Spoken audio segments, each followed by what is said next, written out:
आएंगे। Good morning, बताइए आज कौन सी खबरें हैं आज फोकस में जो रहेंगी। जी हाँ, तो आज सबसे पहले शुरुआत करते हैं कैनरा बैंक के साथ, क्योंकि आरबीआई ने कहीं पे उनको अप्रूवल दे दिया है। ये मंजूरी उनको दो कंपनी से डाइवेस्टमेंट के लिए मिली है। एक है कैनरा रोबेको एसेट मैनेजमेंट और दूसरी है Canara HSBC life insurance. Canara Robeco asset management company का 13% स्टेक है, जबकि दूसरे कंपनी में कहीं पे 14.5% स्टेक है, जो कंपनी ऑफलोड करने वाली है। और इस अप्रूवल के बाद अभी कंपनी जो है वो आईपीओ के लिए प्रोसीड करेगी। आरबीआई ने ये जो परमिशन है वो 2029 तक दी है, जब तक कंपनी को ये जो शेयर होल्डिंग है वो 30% तक लानी है। इसके अलावा बात करते हैं टोरेंट पावर की, कहीं पे क्योंकि कंपनी ने अब जो क्यूआईपी था उसके जरिए से 3500 करोड़ रुपीस रेस किए हैं। उनका जो प्राइस है, कहीं पे इश्यू प्राइस जो है वो 1503 रुपीस पे आया था, जो कि सिर्फ 3% डिस्काउंट पे है, जो कि उनका फ्लोर प्राइस था उससे। इसके अलावा बात करते हैं जीआरएससी की। इस कंपनी को फिर से एक नया कॉन्ट्रैक्ट जो है वो मिला है। अगर हम इस कॉन्ट्रैक्ट की बात करें तो ये एक्चुअली नया कॉन्ट्रैक्ट नहीं है। पिछले ही बार कंपनी को 8 वेसल्स बनाने के लिए कॉन्ट्रैक्ट मिला था जर्मनी से।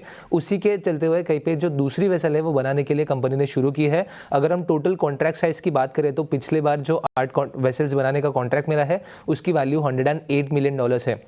तो इसके चलते हुए जीआरएससी में भी आज कुछ तेजी देखने को मिल सकती है। इसके अलावा बात करते हैं जैगल की। यहाँ पे कंपनी को दो कंपनीज की तरफ से कॉन्ट्रैक्ट मिला है। फर्स्ट है कंपनी एग्रीमेंट में गई है हिताची इंडिया के साथ। इसके चलते हुए कहीं पे कंपनी जो है वो उसको प्रोपेल रिवॉर्ड सोल्यूशन जो है वो प्रोवाइड करेगी। और इसके दूसरा जो कॉन्ट्रैक्ट है वो ब्लिंक कमर्शियल प्राइवेट लिमिटेड के साथ है, जिसके चलते हुए कंपनी जो है वो जोयर सोल्यूशन को 2 साल के लिए ये जो कॉन्ट्रैक्ट है वो प्रोवाइड करेगी।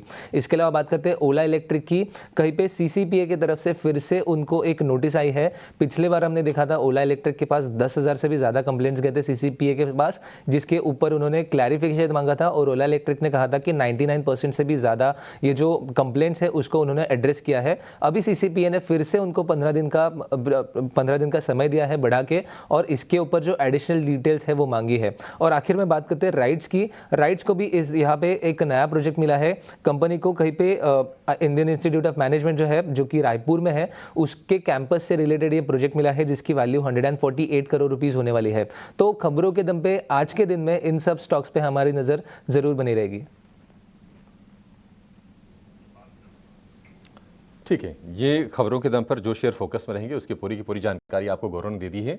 अब जरा रिपोर्ट समझ लेते हैं कि आज कहां पर फोकस होगा। वरुण, गुड मॉर्निंग, बताइए क्या क्या है फोकस में आज। गुड मॉर्निंग अभिषेक। तो शुरुआत करूंगा सिटी यूनियन बैंक के साथ, क्योंकि यहाँ पे एक्सिस की रिपोर्ट आई है। एक्सिस कैपिटल की कवरेज की शुरुआत की और 220 के प्राइस टारगेट दे रहे हैं। ये कहना है कि ग्रोथ अच्छी है, एसेट क्वालिटी अच्छी है और आगे काफ़ी बेहतर ग्रोथ और ये बैंक जो है वो डिलीवर करेगा। बजाज ऑटो, यूबीएस सेल का कॉल मेंटेन कर रहा है। 7,900 के प्राइस टारगेट है। इनका कहना है कि प्राइस कट जो इस कंपनी ने किया है उसका इम्पैक्ट मामूली है, लेकिन हाँ नवंबर 2024 में फ्रीडम 125 के होलसेल नंबर जो है इनके अनुमान से कम है। अब जेपी मॉर्गन ने इंडस टावर के मैनेजमेंट से बैठक की। ओवरवेट का कॉल है, 520 का प्राइस टारगेट दे रहे हैं। इनका कहना है कि वोडाफोन आइडिया जो है अगले कुछ समय में अपने ड्यूज जो है वो क्लियर कर सकता है Q4 FY25 तक, या फिर वर्स्ट केस FY26 तक ये करेंगे। बाकी यहाँ पे ग्रोथ इस कंपनी की अच्छी है। और साथ ही साथ इनका ये भी कहना है कि अभी इंडस टावर के डेट रीपे करने की कोई बहुत बड़ी योजना नहीं है, क्योंकि ये काफ़ी कंफर्टेबल लेवल पे हैं। इंडिया स्ट्रैटेजी की बात करते हैं, जहाँ पे मॉर्गन स्टैनली का नोट है और ये कह रहे हैं कि इंडियन मार्केट जो है वो अभी भी काफ़ी अच्छे ग्रोथ फेज में है।